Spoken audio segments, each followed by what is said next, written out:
할렐루야, 반갑습니다. 우리 남신도들 찬양 잘하시죠? 여신도분들이 들으시면서 우린 더 잘해야지 하시는 것 같았어요. 9월부터 창조절이 되어서 창조 이야기를 해나가고 있습니다. 한번 기억을 더듬어 보세요. 9월 첫째 주에 창조의 처음은 무엇이냐? 천지창조 그 옛날에 뚝딱뚝딱 하나님이 뭘 만들고 그게 창조의 끝이냐? 아니다. 하나님이 이 세상에서 우리와 함께 만들어 가시는 창조라는 것은 죽음으로 달려가고 있는 우리를 생명으로 돌이키셔서 우리가 생명의 길을 걸어갈 수 있도록 해주시는 것이다. 그게 첫째 주에 함께 나눈 이야기였어요. 지난주에는요, 둘째 주에는 그러기 위해서 우리를 생명으로 돌이키게 하기 위해서 우리를 일부러 흩어버리신다는 얘기를 했어요.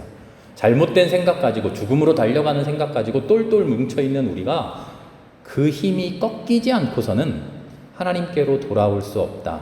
그래서 하나님께서 뭉쳐있는 우리를 흩으셨어요.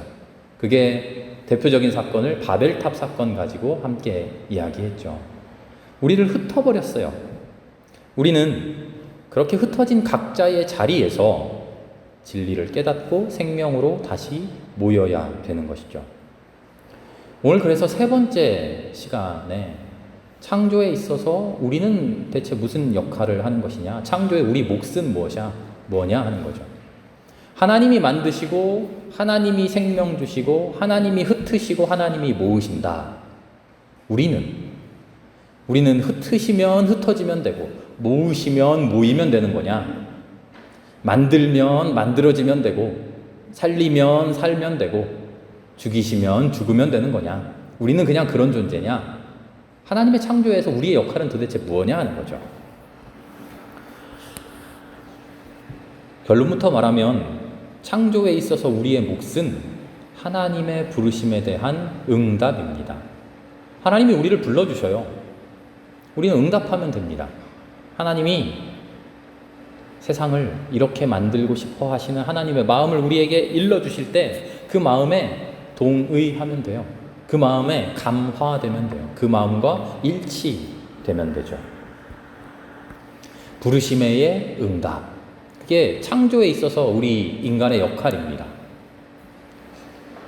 그런데 응답이라고 하면요, 우리가 조금 오해할 때가 있어요. 하나님의 부르심에 응답 잘하자, 응답 잘해서 신앙생활 열심히 하자. 맞습니다만 제가 말씀 중에 항상 여러분들께 강조하는 게 있어요. 우리가 평소에 잘 알아왔던, 평소에 이건 이거지 당연한 듯 생각했던 모든 것을 처음부터 다시 생각해보는 습관을 갖자. 이런 얘기를 항상 드리죠. 기도하면 늘상 해왔던 그 기도를 되풀이하고 반복하는 것, 그것도 중요하지만 기도가 무언가 처음부터 다시 그냥 생각해보는 거예요. 찬양은 도대체 뭔가 처음부터 다시 생각해보는 거죠. 나의 삶은 뭔가, 진리는 뭔가, 예수님의 구원이란 뭔가, 십자가란 뭔가, 나에게 있어서 하나님은 뭔가, 당연한 듯 내가 세워놓았던 내 신앙의 탑을 매 순간 처음부터 다시 세워가야 됩니다. 왜요? 아까 오전에도 말씀드렸지만 우리가 하나님의 진리를 알고 그 진리에 응답하고 그 진리를 내 마음속에 쌓아가는 것, 그 안에는 인간의 오류가 섞여 들어가요. 나의 잘못이 항상 섞여 들어가요.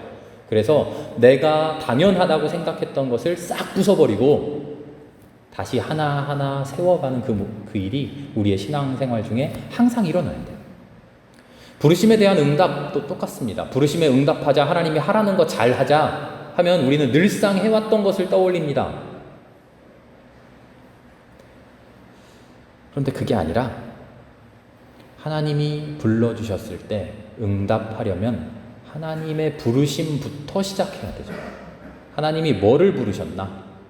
부르신 것을 생각지 않고 응답만 생각하다 보면 부르심이 왜곡되고 부르심이 오염되고 그 부르심이 비뚤어져서, 부르심 자체가 그런 게 아니고요, 그것을 생각하고 그것을 기억하고 있는 우리의 기억이 비뚤어져서 잘못된 부르심에 잘못되게 응답할 수 있는 것이죠.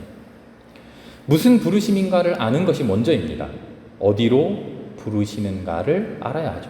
부르심의 방향도 또한 여러 가지죠. 고린도전서를 보면 여러 가지 은사 가지고 사람들이 싸우잖아요. 부르심의 방향이 달라요. 어떤 사람은 교사로 부르시고, 어떤 사람은 예언자로 부르시고, 어떤 사람은 사도로 부르시고, 어떤 사람은 구제하는 사람으로 부르시고, 어떤 사람은 몸으로 봉사하는 사람으로 부르시고, 어떤 사람은 머리로 배우고 가르치는 일에 부르신다는 거죠. 부르심의 방향도 다르고요. 부르심의 역할도 달라요. 똑같은 일을 놓고도 어떤 사람은 그 일에 반대하라고 부르시기도 하고요. 어떤 사람은 그 일에 찬성하라고 부르시기도 해요. 하나님이 하나님의 나라를 만들어가는 방향은 우리가 가늠할 수 없는 거죠. 열렬히 신앙을 가지고 열심히 반대하게도 하시고요. 열렬히 신앙을 가지고 열심히 추진하게도 하시고, 하나님이 어떻게 부르셨는가. 그래서 잘 들어야 됩니다. 성경은 그래서 신앙의 모범이 되는 사람의 이야기들을 성경 안에 많이 담아놨는데, 그 이야기의 핵심에는 항상 들음이 있어요. 듣는 것. 어린 사무엘 이야기 기억나나요? 사무엘이 이제 한나의 그 절실한 기도로 태어나잖아요. 태어난 그 사무엘이 젖을 떼자마자 맡겨져요. 제사장에게 맡겨져요. 제사장의 집에서 이제 크게 되는데, 그 아이가 어느 정도 커서 말귀를 알아먹을 만하게 되니까 사무엘에게 일어난 사건이 있어요. 무슨 사건입니까? 하나님이 사무엘을 불러요. 사무엘아, 사무엘아. 사무엘아, 사무엘아. 사무엘은 대답합니다. 어떻게 대답합니까? 늘상 하던 대로 대답해요. 제사장님 앞에 가서 저 부르셨어요? 하고 엘리 제사장 앞으로 뛰어간다는 거죠. 아니, 나 안 불렀는데 가서 자라. 또 가서 자고 있는데 또 들려요. 사무엘아, 사무엘아. 또 뛰어갑니다. 어떻게 뛰어갑니까? 늘상 하던 대로 또 뛰어갑니다. 뛰어갔더니 제사장이 또 그래요. 아니, 나도 안 불렀어. 잠 방해하지 말고 가서 자. 사무엘아, 사무엘아. 또 부르죠. 이번에는 좀 다시 생각할 법도 한데 또 뛰어갑니다. 또 뛰어가니까 그나마 믿음에 성숙했던 제사장이 깨닫습니다. 아니, 우리가 늘상 하던 게 아니라 하나님께서 다시 우리의 평범한 세상 속으로 뚫고 들어오셔서 비범한 사건을 지금 일으켜 주시는구나. 사무엘아, 가서 평소와 다르게 하나님의 말씀을 들어라. 내가 여기 있습니다 하고 들려주시는 그 말씀을 들어라. 사무엘의 이야기, 다윗을 길러내고 사울을 길러내고 온 이스라엘을 아름답게 인도했던 그 훌륭한 선지자 사무엘의 이야기의 출발이 바로 이겁니다. 들음. 하나님의 부르심을 제대로 듣는 들음. 예전에 들어왔던 익숙했던 들음을 버려버리고 다시 처음부터 듣는 그 들음. 그게 사무엘의 시작이죠. 솔로몬도 말년이 좋지 않은 일도 있었습니다만, 지혜의 왕 솔로몬이 하나님께 탄원한 게 뭡니까? 너 무엇이든지 들어줄게 했을 때 솔로몬이 나 이거 주십시오. 뭐를 달라 그러죠?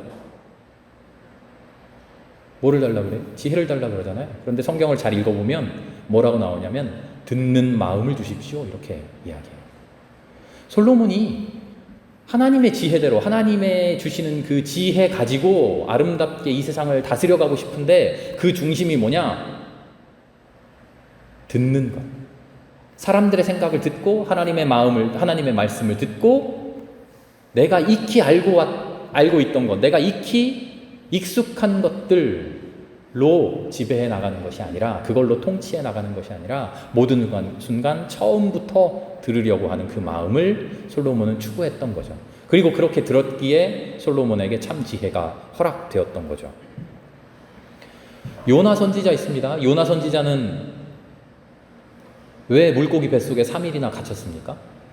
하나님께서 들려주셨는데도 그걸 안 듣겠다고 귀를 틀어막고 있었기 때문 아닙니까?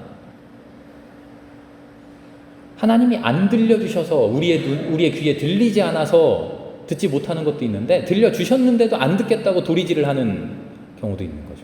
똑바로 들어야 됩니다. 성경에 나오는 모든 이야기들이 한 곳을 향하고 있어요. 한 곳을 바라보고 있어요. 똑바로 들어라. 하나님이 일러주시는 것을 똑바로 들어라. 오순절, 예수님 부활 승천하시고 나서 오순절에 성령 충만한 그 사건의 핵심도 뭡니까? 성령이 오셔가지고 기적 같은 일이 일어났다? 막 방언 말하고 기적이 일어났다? 아니요. 그 이야기도 핵심을 들여다보면 평소에 듣지 못했던 말, 이건 방언인데 내가 할 수도 없고 알아듣지도 못하는 남의 나라 말인데 하는 그 남의 나라 말을 들을 수 있는 사람들이 되었다는 거예요.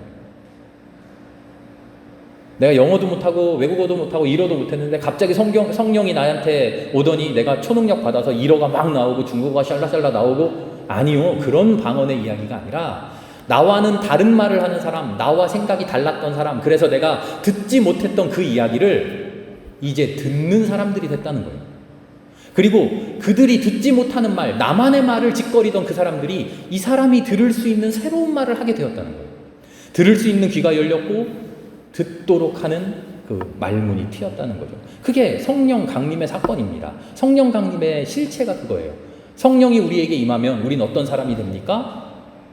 남의 말을 듣지 못하고 도리질을 하는 사람이 아니라 그 말이 어떤 말인지 자세히 들을 수 있는 사람, 듣고 이해할 수 있는 사람, 이해하지 못하는 말을 내 말만 짓거리는 사람이 아니라 그 사람이 이해할 수 있는 말을 해주는 사람, 그렇게 바뀐다는 거예요. 듣는 것.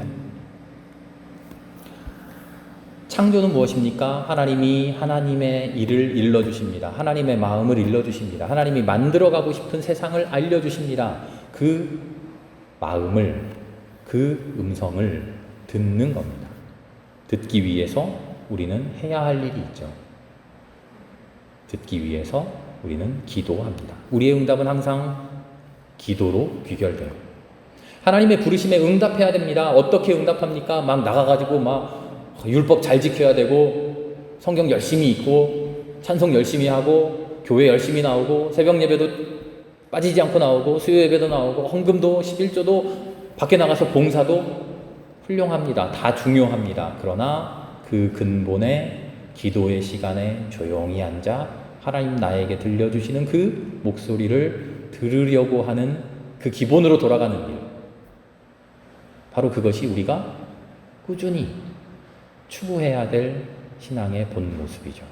무언가를 하는 것 아니라 무언가를 하기 이전에 잘 듣는 것, 잘 들으려는 것, 그것이 먼저입니다.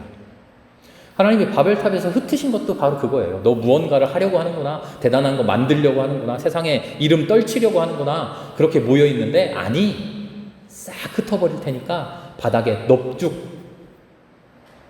흙먼지처럼 엎드려서 일단 듣기부터 시작해라. 내가 하던 일을 멈추고 하나님을 듣는다는 거죠. 그게 시작이 됩니다. 그러면 우리는 듣기만 하면 됩니까? 수동적이어야만 합니까? 아무것도 스스로 할 수 없는 존재입니까? 그냥 손발 다 묶인 채로 하나님이 들려주는 것만 따라 하기만 하면 되는 그런 존재입니까? 아니죠.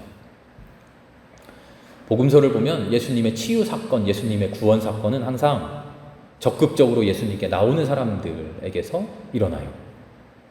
예수님이 제자들과 함께 수많은 무리들과 함께 가는데 외치잖아요. 누가 외쳐요? 바디메오가 외쳐요. 눈먼 사람이 외쳐요. 다윗의 자손 예수여, 나를 구원해 주십시오. 나를 살려 주십시오. 외쳐요. 옆 사람들이 핀잔을 조용히 좀 해. 지금 예수님 지나가시는데 무슨 짓이야? 찌그러져 있어. 아니요, 더 크게 외칩니다. 나를 살려 주십시오. 외쳐요. 적극적으로 예수님께 나오는 사람이에요. 중풍병에 걸린 사람 친구를 들쳐매고 왔는데 사람들이 너무나 많으니까 가까이 갈 수 없어요. 어떻게 합니까? 지붕을 뚫고서라도 예수님 앞으로 달아 내려요. 예수님 지나가시는데 나 나아야 되는데 간절한 마음 가지고 예수님의 옷자락을 감히 움켜쥐어요. 나는 이방 사람들, 이방의 개들에게는 줄 게 없다라고 말하는데도 수로보니게 여인 와가지고 개 취급을 받아도 좋습니다. 상에서 떨어지는 부스러기라도 좋으니 그거라도 주십시오 하고 매달립니다. 딸을 살려달라고 회당장 야이로가 쫓아옵니다. 엎드립니다. 종을 고쳐달라고 백부장이 쫓아와요. 구원을 얻은 사람, 너의 믿음이 너를 구원했다, 예수님의 그 선언을 듣는 사람, 그 사람들은 조용히 듣기만 한 사람들이 아니라 들음을 통해 나의 행동, 내가 해야 될 행동을 깨달은 사람들, 그리고 그 행동에 나선 사람들이죠. 적극적으로 주님께 나온 사람들이에요. 부르심에 응답한 거죠. 하나님이 흩어버리셨다 그랬어요. 흩어진 그곳에서 우리가 해야 될 일이 바로 그겁니다. 흩으신 곳에서 하나님 나에게 무슨 말씀하시는가, 하나님 나에게 원하시는 게 무언가? 지금까지 내가 적극적으로 하고 싶어서 내 뜻대로 내 의지대로 쌓아가던 탑이 있었는데 하나님 그거를 싹 무너뜨리시고 하나님이 나를 통해서 쌓고 싶어 하시는 하나님의 탑은 무언가? 바벨탑 말고 그리스도의 탑, 하나님의 탑, 그게 뭔가? 그거를 깨닫는 일이죠. 어떻게 해요? 조용히 엎드려져서 하나님의 음성을 듣는 거죠. 무언가 들렸다면, 무언가 깨달았다면, 아, 하나님 그거 하시려는 거군요 하고 구경하는 게 아니라 적극적으로 나와서 예수님의 손을 붙들고 예수님의 옷자락을 붙들고 외치고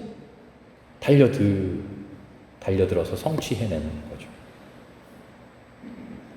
주님의 부르심을 살피고 부름에 대한 나의 반응을 살피죠.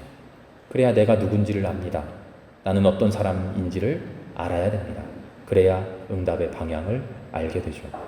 주님의 부르심을 조용히 듣지 않으면 내 마음대로 내 생각대로 사방팔방으로 튀쳐나가게 돼요. 하나님의 음성을 듣고 하나님의 음성에 순종한다고 하는 것은 내가 원하는 대로, 내가 기뻐하는 대로, 내가 좋아하는 대로 신앙생활하는 게 전혀 아닙니다. 내가 생각해 봤더니 이게 참 좋은 그리스도인의 아름다운 모습이 하고 그 일을 하는 게 아니고요. 하나님 나에게 무슨 일 하라 하시는가 조용히 나를 바라보는 거예요. 예수님의 비유 중에 포도원의 두 아들을 부른 아버지 이야기가 나와요. 포도원에 가서 일해라. 사본마다 조금씩 달라요. 근데 내용은 한 가지입니다. 한 아들은 네 알겠습니다 하고 자빠져서 아무것도 안 해요. 다른 한 아들은 아 싫어요 해놓고는 나중에 생각해봤다가 그 일을 해요. 이 이야기를 읽으면서, 이 비유를 읽으면서 우리의 초점은 항상 어디에 꽂혀 있냐면 뭐가 옳은가? 뭐가 옳은가? 대답을 잘못했더라도 가서 하는 게 옳은가? 아니면 내가 하지 못하더라도 대답을 제대로 하는 게 옳은가? 그 사이에서 갈팡질팡해요. 뭐가 옳습니까? 뭐가 정답인지 모르겠죠? 정답이 뭔지 모르겠죠. 저도 몰라요. 왜냐하면 이 이야기의 목적 자체가 정답이 뭐냐 하는 물음이 아니에요. 예수님의 이 말씀은 우리를 그런 환경, 그런 사건, 그런 상황 안에 던져놓는 거예요. 너는 어떤 사람이냐? 너는 어떤 사람이냐는 묻는 거예요. 나는 어떤 경향의 사람이냐? 나는 하나님이 어떤 방향으로 부르셨냐? 하나님 앞에서 나는 대답은 잘하지만 일 못하는 사람이냐? 아니면 대답은 못하고 쭈뼛거렸지만 결국은 그 일을 해내는 사람이냐? 내 스스로를 바라보고 나는 어떤 사람인지를 내가 알아야 된다는 거예요. 대답을 잘했으니까 잘했다 칭찬받자? 아니 그게 아니에요. 너는 결국은 일 못했으니까, 일 안 했으니까 너는 정죄받을 거야. 그런 이야기가 아니라 아, 나는 이런 성향의 사람이구나. 나는 하나님의 부름 앞에서 대답은 잘했는데 막상 가지 못하고 쭈뼛거리고 있었네. 내가 이랬네. 나를 알아차리는 거예요. 아, 나는 이런 사람이었구나. 하나님 앞에서 무서워서 두려워서 선뜻 대답은 못했지만 그래도 어떻게 꾸역꾸역 한다고 흉내는 내네. 나는 이런 사람이구나. 나를 알아차리게 되면요, 나에 대한 하나님의 부름을 하나하나 알아차리게 됩니다. 나는 어떤 일로 부르셨는가? 앞장서서 피켓을 들고 마이크를 들고 손을 뻗치면서 누군가를 이끌어가는 지도자가 될 사람도 있고요. 앞에 나서지는 못하지만 조용한 곳에서, 아무도 보지 못하는 곳에서, 아무도 신경 쓰지 못하는 그곳을 잘 챙기고 다스려가는 그런 사람도 있고요. 나는 어떤 사람인가? 나는 어디에 부름받았는가? 그 부름받음을 알아차리는 거죠. 어떻게 해요? 내가 누구인가를 알아봄을 통해서 말이죠. 그래서 다시 우리는 기도로 돌아갑니다. 항상 기도의 자리에 있어야 됩니다. 주님, 나는 어떤 사람입니까? 주님, 아픈 일이 있었습니다. 왜 나는 이런 일에 아파합니까? 주님, 슬픈 일이 있었습니다. 왜 나는 이런 일이 슬픕니까? 다른 사람은 아프지도 않고 잘 견뎌내던데 왜 나는 이게 힘듭니까? 주님, 기쁜 일이 있었습니다. 다른 사람들 별것도 아니라고 넘어가던데 나는 이게 너무나 기쁩니다. 그 모든 것을 주님 앞에 내어놓고 기도할 때 나는 나 자신을 드디어 깨닫는 거예요. 내가 이런 사람이구나. 내가 이런 사람이구나를 알았을 때 하나님의 부르심을 알게 되는 거죠. 이런 성찰이 없으면 신앙의 결단은 허망한, 허탄한 결단이 될 뿐입니다. 그냥 신년마다 작심삼일 담배 끊어야겠다, 술 끊어야겠다 하는 하나마나한 그런 결단하듯이 우리의 신앙의 결단이 그렇게 되어서는 안 됩니다. 존경하는 신학자가 있어요. 칼바르트. 이분은 우리의 신앙의 품격을, 신앙의 단계를 이만큼 올린 분이에요. 그분 책 쓰실 때 어떻게 쓰셨는지 알아요? 담배를 연이어 줄담배를 피면서 책을 쓰셨어요. 담배 피는 거 아무 상관없습니다. 그 사람은 그에게 주어진 신앙의 응답의 방향이 있어요. 학문을 열심히 연구하는 것. 나에게 주어진 방향이 뭐냐 하는 거죠. 그것을 제대로 알지 못하고, 제가 우스갯소리처럼 하는 말입니다만, 칼바르트가 응답을, 하나님의 부르심에 대한 응답을 이렇게 했다고 해봅시다. 하나님, 나는 담배를 끊겠습니다. 그리고 거기에만 올인했다고 해봅시다. 그 사람이 이루어낸 신앙이 없죠? 신학이 없죠? 사라지지 않았을까요? 하나님, 이거는 상관없는데 나는 주님이 누군지, 그리스도가 누군지, 성경이 무엇인지, 성경을 통해서 하나님이 우리에게 일러주시는 그 진리가 뭔지 이거를 파보겠습니다. 이건 잘 모르겠습니다. 이걸 열심히 하겠습니다. 그분은 여기에 응답한 거죠. 우리의 응답이 어떤 응답이었냐 남들 다 하는 기도 열심히 하고, 교회 열심히 나가고, 찬양 열심히 하고, 헌금 열심히 하고, 그런 말을 앵무새처럼 반복하는 그런 신앙의 결단이냐, 아니면 내 자신이 누군지를 파악하고 나에게 주신 달란트가 무엇인지, 나를 어떤 사람으로 만들어 주셨는지, 내가 잘하는 것은 무엇이고 내가 할 수 없는 것은 무엇인지 그것을 올바르게 파악한 후에 하나님이 주신 나의 삶에 순응하는 그 자리에서 최선을 다하는 그런 응답일 것이냐. 아브라함을 부르셨습니다. 아브라함은 응답하죠. 아브라함에게 제시된 것, 새로운 땅으로 가라. 우리에게도 똑같은, 그러나 완전히 다른 나만의 부르심이 있습니다. 그 응답에 응답할 수 있는 우리가 될 수 있기를 바랍니다. 그 응답을 위해서 나 자신을 온전히 똑바로 바라볼 수 있는 우리가 될 수 있기를 바랍니다.